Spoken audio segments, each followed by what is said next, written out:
మచ్చా ఒక్కసారి వీడియో చూడండి, దీని తర్వాత మాట్లాడుకుందాం. मिर्जापुर के डीएम ने साइन की बिना अगर यहाँ से पानी छोड़ा जाना है तो कैसे छोड़ा गया? मुझे मतलब नहीं है किसी और जनपद का किसी और प्रदेश। ये कौन निर्णय करेगा कि प्रयागराज ज्यादा जरूरी है या मध्य प्रदेश ज्यादा जरूरी है या मिर्जापुर ज्यादा जरूरी है? आप निर्णय करेंगे। आपको किसने अधिकृत कर दिया कि मुझे वहां पानी देने ध्यान देना? ఈమె పేరు ఐఏఎస్ దివ్యా మేతన్, 2013 బ్యాచ్ ఆఫీసర్. ఈమె ఏం చేసిందంటే మిర్జాపూర్ అనే ఒక చిన్న విలేజ్ దగ్గర 75 ఇయర్స్ నుంచి వాటర్ కి ఇబ్బంది పడుతున్న వాళ్ళ ఊరికి 9 months లా వాటర్ వచ్చేలా చేసింది. అలా చేసినందుకు ఆమెని ట్రాన్స్ఫర్ చేశారు.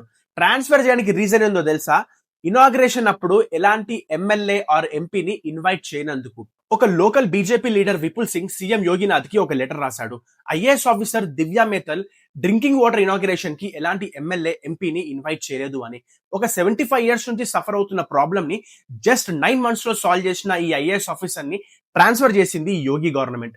జస్ట్ ఇమాజిన్, ఒక lady officer day and night కష్టపడి ఒక మంచి పని చేస్తే ఒక పొలిటీషియన్ ఇన్వైట్ చేయలేదని చెప్పి ట్రాన్స్ఫర్ చేస్తే ఎట్లా అనిపిస్తుంది? ఇదే ఆఫీసర్ ఏదైనా పొలిటీషియన్ స్కామ్ లో ఉన్నప్పుడు సపోర్ట్ చేస్తే ఫుల్ ప్రొటెక్ట్ చేస్తారు. నాకు అర్థం కాదు ఏంటంటే, మోడీ ఒక పక్కన ప్రతి ఇంటికి వాటర్ అని స్కీములు పెడుతుంటే ఆ స్కీమ్ ని ఫుల్ఫిల్ చేసినందుకు ఈ ఆఫీసర్లని ట్రాన్స్ఫర్ చేస్తారా? ఒక లోకల్ పొలిటీషియన్ ఈగో ఇంత పవర్ఫుల్?